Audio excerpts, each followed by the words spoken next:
Have you ever found yourself constantly giving, checking in, showing up, caring, only to feel that the more love you offer, the more distant someone becomes? You replay conversations in your head. You wonder if you did something wrong. And in the silence, a louder question forms. Why does the person I care about most seem to care the least? It's one of life's hardest paradoxes. The people who love you most often pull away, not because they've stopped caring, but because of something deeper. Today, we're diving into the psychology behind this mystery and how Stoic wisdom can help you protect your peace while keeping your heart open. Let's begin. Number 1. The familiar becomes forgettable. Imagine lighting a candle in a dark room. At first, the flame draws your eyes, gentle, warm, beautiful. But after a few minutes, you no longer notice it. Its presence fades into the background. This is what happens in relationships. When someone is always present, always giving, always available, they stop being seen. We begin to confuse availability with permanence. But nothing is permanent. Epictetus reminds us, when you kiss your child, say to yourself, tomorrow they may die. This isn't morbid. It's a call to appreciation. Don't let familiarity blind you to the value of those around you. And if you're the one being taken for granted, remember, being constant doesn't mean being invisible. It means being strong enough to love without always needing to be noticed. Number 2. Not all love is loud. Some people say, I love you, every morning. Others show up by quietly fixing your flat tire before you even notice it's low. We often expect love to sound like the love we've known. But not everyone speaks that language. Your silence may come from calmness. Theirs may come from fear. Your way of loving may be through actions. Theirs may be distance. It doesn't always mean they don't care. It means they care differently. Seneca said, we suffer more often in imagination than in reality.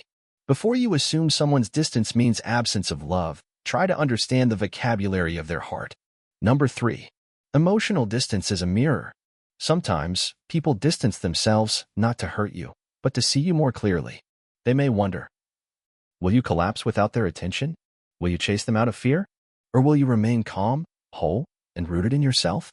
Many unconsciously test whether your self-worth stands alone or leans on them for balance. Marcus Aurelius advised, be like the rock that the waves keep crashing over. It stands unmoved. Be that rock. Let their distance test your strength, but never let it shake your foundation. Number 4.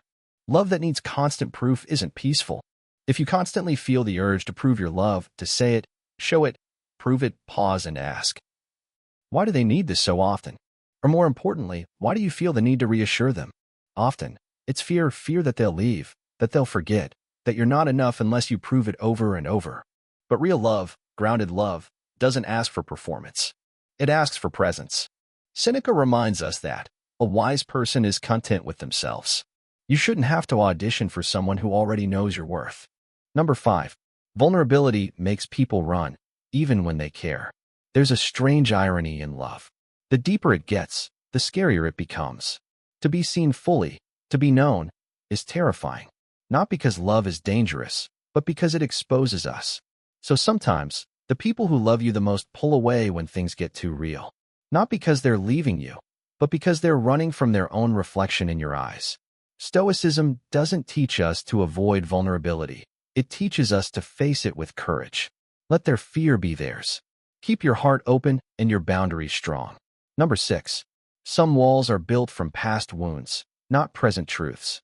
Have you ever knocked on someone's heart, only to be met with silence? It may not be because they don't care. It may be because someone once made them believe caring was dangerous. Emotional walls aren't always about you. They're often the remnants of past heartbreaks. Seneca said, be tolerant with others and strict with yourself. Practice compassion. If they've built walls, you don't need to tear them down. You only need to decide if you're willing to wait outside. Just don't lose yourself trying to break in. Number 7. It's not always about you. One of the easiest traps in relationships is personalization. They go silent, and you immediately think, what did I do wrong? Are they mad at me? Did I lose them? But sometimes, the silence has nothing to do with you.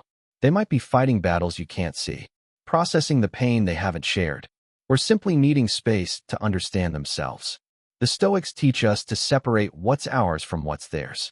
You can offer support, but you can't carry someone else's emotional weight for them. Clarity begins when we stop turning their silence into our suffering.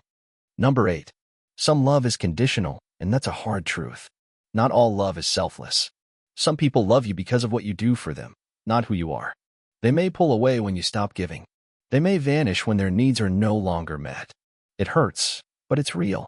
And once you see it, you can stop confusing transactional care for genuine love. Marcus Aurelius wrote, "Look at things as they truly are." If someone's affection is only present when it benefits them, it's not love, it's dependency. And you deserve better. Number 9. The more you chase, the more they flee. Ever notice how the harder you try to keep someone close, the faster they seem to slip away? It's a law of human nature. When we sense pressure, we resist. Even love, when chased too hard, can feel suffocating. Think of fireflies. The more still you are, the more they gather near. The more frantic you move, the more they scatter. Instead of chasing, become.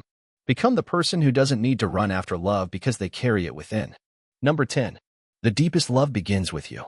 In the end, the most important relationship you'll ever have is the one you build with yourself. Because when your self-worth is anchored in love that doesn't come and go, others' distance can't drown you. True peace begins when you no longer need someone to complete you, only to complement you. Marcus Aurelius said, "Very little is needed to make a happy life. It is all within yourself." Fall in love with your own company. Speak gently to yourself. Respect your boundaries like you'd want others to. Because the more you love yourself, the less you tolerate love that feels like confusion.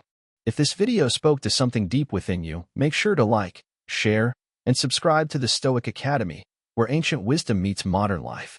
Remember, you can't control who stays or who goes, but you can choose how you show up. And that, my friend, is your greatest power.